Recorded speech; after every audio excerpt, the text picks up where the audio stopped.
3 ways that you maximize your energy and the ways that I've implemented this into my life and what I teach to my clients. I just want to help you guys out and we're going to go through this. So there's 3 main pillars. There is mindset, nutrition, and fitness.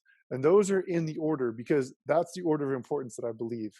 You need to work on your mindset first. You need to have a clearly defined goal. And more important, you need to have an unstoppable why of why you want to do what you want to do in your life. You need to focus on your nutrition habits. And then last but not least, you got to have fitness as a high priority in your life if you want to achieve peak performance and maximal success. So what I want you guys to do right now, wherever you're watching this at, is I want you to pull out a pencil, pull out a pen, pull out your phone, and I need you to grade yourself in these 6 areas on a scale of 1 to 5.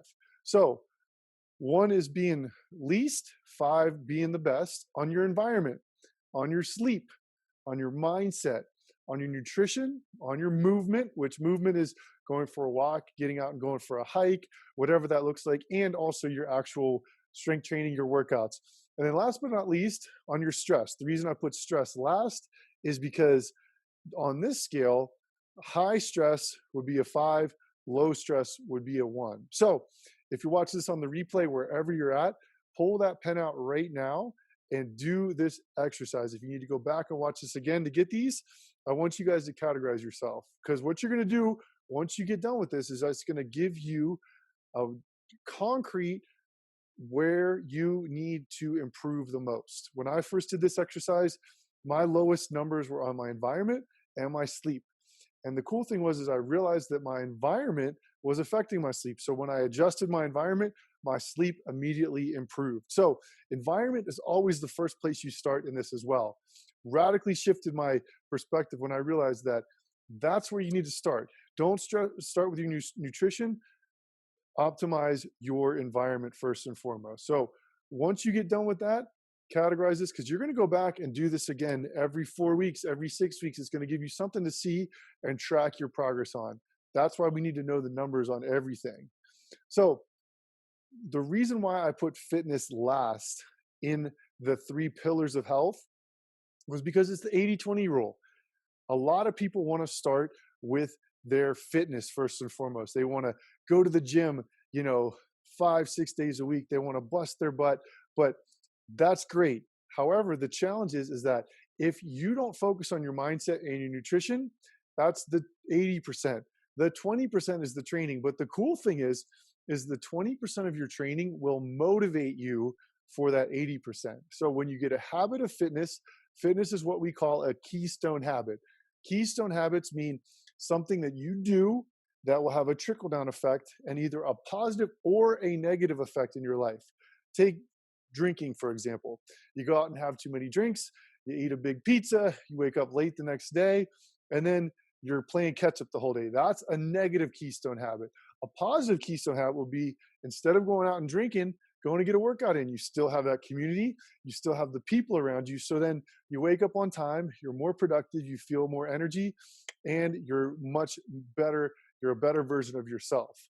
So hope that makes sense. Keystone habits are key. It's the 80-20 rule in terms of your health and your fitness and your nutrition. So in terms of your mindset, the first pillar in the 3 pillars of health, it comes down to 3 things and 3 things only. It comes down to your morning routine, your gratitude, and your self-talk. Now, for your morning routine, I do what's called the miracle morning, and it's called your savers, and that stands for silence, affirmation, visualization, exercise, reading, and scribing, which is journaling. Now, that might sound very intimidating for someone who's just getting started in this, but my encouragement to you is to have those 6 things and just pick one. Just pick one to do and implement that into your life. Remember, you never are judged by your intentions. I always say, no one got arrested for thinking about robbing a bank. They got arrested for actually robbing the bank. So it matters about what you actually implement into your life. Now, gratitude is key as well. So gratitude might sound very simple, but it's powerful because it says, in spite of my surroundings, and we're going through a challenging time right now, I'm going to choose to focus on what's good in my life. When we focus on what's good in our life, there is a positive benefit to everything. And we get what we focus on. Remember that. Henry Ford said, whether you think you can or you think you can't, you're right. It's one of my favorite quotes. And what that means is that if I think something, it's going to come into a reality. Where your treasure is, there your heart will be as well. So gratitude shifts the focus to what's good in my life, and therefore you begin to get more of this. Doesn't happen overnight, but it will happen, I promise you. And last but not least self-talk. And I want you guys to think about self-talk in forms of 3 levels. Level 1 is the most damaging. Like I said, that quote from Henry Ford, whether you think you can't or you think you can, you're right. When you say you can't do something, well, guess what? You can't. But when you say, I can do something or I will do something, that's level 2. That's more powerful, but it's still future paced. Like when people say, I will try or I should, you end up shoulding all over yourself. So therefore, we want to eliminate level 3 for sure, 100%. If you're there right now and you find yourself saying, I can't do blah, blah, blah quite a bit, well, start by saying, I will try, I will do. But still, that's not as powerful as level 1. Because when you say something in the present tense, an I am statement, that's the most powerful place you can be, because what you speak will come into existence. So those are the 3 things I want you guys to think about in terms of your mindset: your morning routine, your gratitude, and your self-talk. In terms of your nutrition, very simple. Let me break it down for you. It comes down to 3 things again: how much you eat, what you eat, and when you eat.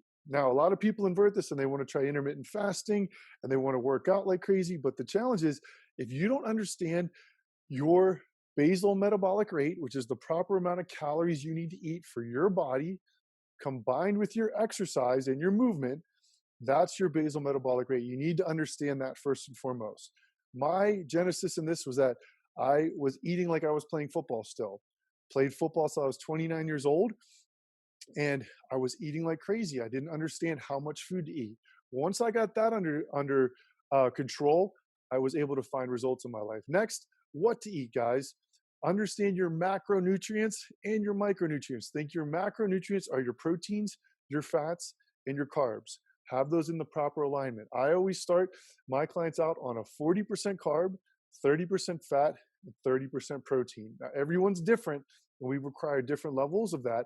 Also, your nutrition is going to be different from mine, and it's going to be different from anyone. So you need to understand that, and that's going to be a process of playing around with that and really paying attention to how you feel and what foods make you feel like. Then number 3, guys, is when to eat. Intermittent fasting is something I do almost on a daily basis, but I understand how much food to eat first. I have the proper amount of calories, because if you eat too low on your caloric intake, you will trigger what's called starvation mode, which essentially means that you trigger your body to go into such a low calorie state that you store more fat, which is not what we want if your goal is fat loss and to develop your fitness levels. So nutrition is simple, guys. How much to eat, what to eat, when to eat. The challenge is implementation, and we'll talk about that in a minute. Last but not least, guys, your fitness. 3 things again: focus on progressive overload, strength training 4 to 6 times per week, and getting 10,000 steps daily. Progressive overload just means you increase the loads over time. Doesn't mean you load up the bar with as much weight as you can do, but you go from 10 reps to 12, from 12 reps to 15. Once you get up to that level, you increase the weight, you increase the resistance with bands. Basically, it means variety. Make as much variety as you can and challenge your body and your central nervous system. Then I need you guys to train 4 to 6 times a week. Do some form of strength training. That does not mean that you need to load the bar up with a ton of weight and kill yourself in the gym. It means you need to be doing strength training, which is going to challenge your muscles, and also it's going to challenge your central nervous system and your cardiovascular system. And last but not least, guys, get 10,000 steps daily. I'm standing up right now because I need to get my steps. I can't sit. They say that 8 hours of sitting has the same negative effect on your cardiovascular system that cigarettes do. It's crazy. So progressive overload, AKA variety, and challenge over time, strength training 4 to 6 times a week, and getting 10,000 steps daily. And that's the basics of fitness. But do you guys want to know the secret? The secret to success in all of this is one thing. It's community. Bet you didn't know I was going to say that. But community is so powerful, because we will let ourselves down, before we let other people down. I learned this when I was training couples for their weddings, that just having that other person there was that extra level of accountability that they need. And there's easy ways to get accountability, guys. You can find accountability online. You can find a friend. You can find someone else who's going on the same journey as you are. But the essence of community is plugging yourself into a group of like-minded people. When you do that, it doesn't, it not only makes it more fun, but you're going to have better results over time. So that's the key, guys.